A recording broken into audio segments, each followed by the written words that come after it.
All right, now going on to part 3 of Apricot Roses, 3 for 30, man. So we got Harry Chaplin with Mr. Tanner.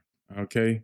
Don't know what to expect with this one. We're gonna be in this thing for about 5 minutes. So make sure you go get your snacks. Make sure you go get your snacks.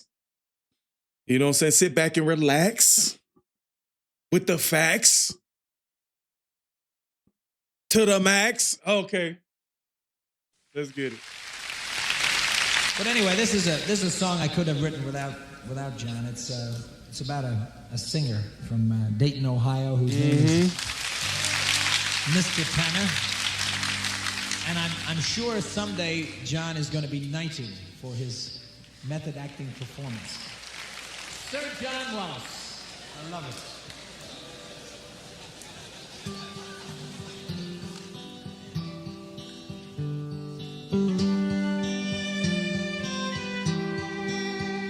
Mr. Tanner was a cleaner from a town in the Midwest, and of all the cleaning shops around, he'd made his the best. But he also was a baritone who sang while hanging clothes. He practiced scales while pressing tails and sang at local shows. His friends and neighbors praised the voice that poured out from his throat. They said that he should use his gift instead of cleaning coats.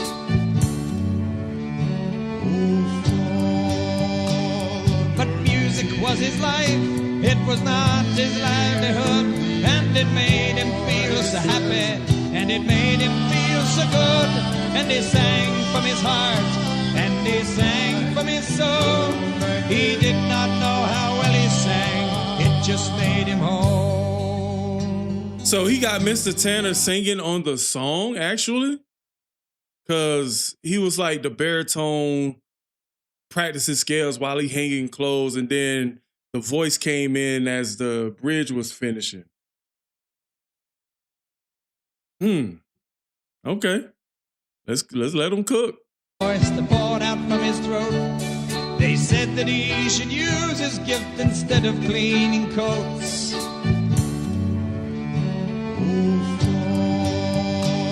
But music was his life, it was not his livelihood. And it made him feel so happy, and it made him feel so good. And he sang from his heart, and he sang from his soul. He did not know how well he sang, it just... Bro, that violin just bringing this to life, bro. Made him home. Wow.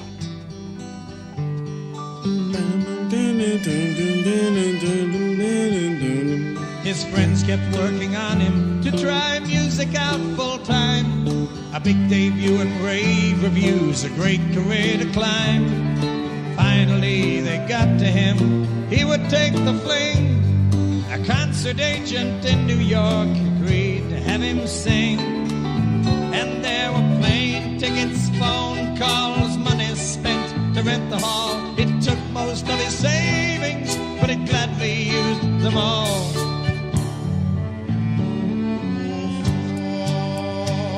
But music was his life, it was not his livelihood. And it made him feel so happy, and it made him feel so good. And he sang from his heart, and he sang from his soul. He did not know how well he sang, it just made him whole. I love the fact that this song is about a real situation. Like, you know, there was this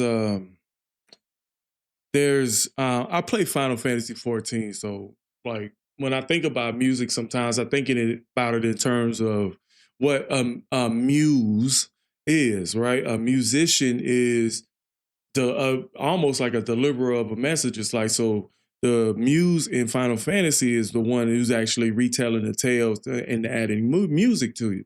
So when I listen to stories like this, I think sometimes this is like really the essence of what music is, like telling a story. And like we are, it's the telling of histories in different formats. Like some cultures, like they do plays to reenact certain things and within their culture. Some people do rituals or whatever like that. But a lot of it does involve music. It may involve the drum, guitar, or whatever you come from. And when I listen to tracks like this, it's a great reminder of what music is to me. Stories are everything to us. And I know we have our pop music, we have our thing, but I think these are the artists like Harry Chapin and stuff. These are the artists that really hold up the music industry. You know what I'm saying? It's not necessarily the pop artists. It's really these guys. But at the same time, we need more of this. But the problem is these days is censorship. You know what I'm saying? And, I'm in the 80s generation. So, I was thinking, I was like, man, like we should make a very, very, very good impact before we get out of here. You know what I'm saying? Stories are everything, and we can tell these stories through music. The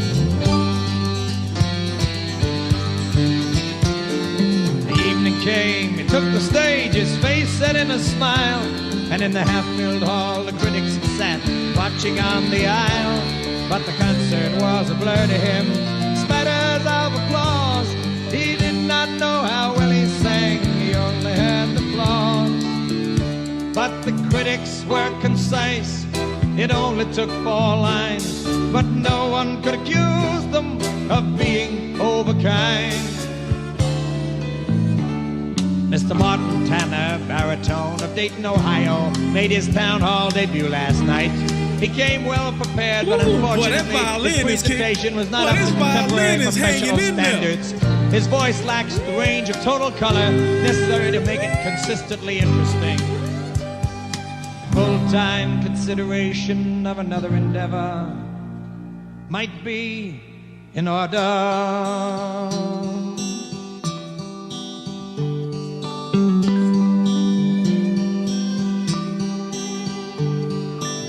Came home to Dayton and was questioned by his friends, and he smiled and just said nothing, and he never sang again,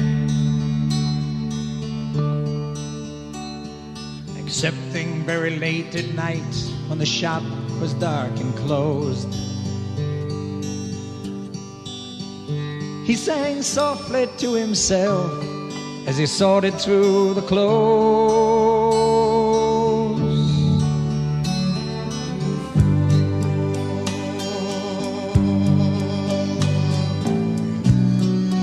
Music was his life, it was not his livelihood, and it made him feel so happy, it made him feel so good, and he sang from his heart, and he sang from his soul, and he did not know how well he sang. It just made him whole.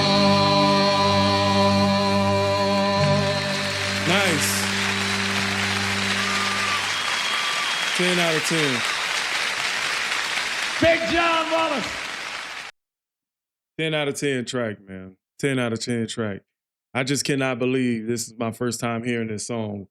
But it just kind of reminds me, what the song we just did, Autumn, Forever Autumn. It kind of reminds me of that. This song reminds me of the one we recently just did about the ships at sea. I can't remember what the name of the song is.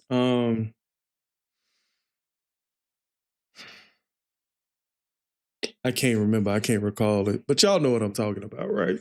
So this one had everything, man. Like this one, yeah, 10 out of 10, bro. I ain't got too much to say about that. So with that being said, catch you guys at another one. Thank you, Apricot Rose, for your 3 for 30 requests. And I highly encourage anybody who has 3 for 30 to go to the Buy Me a Coffee and make your donation there and your request. So with that being said, catch you guys at another one. Peace.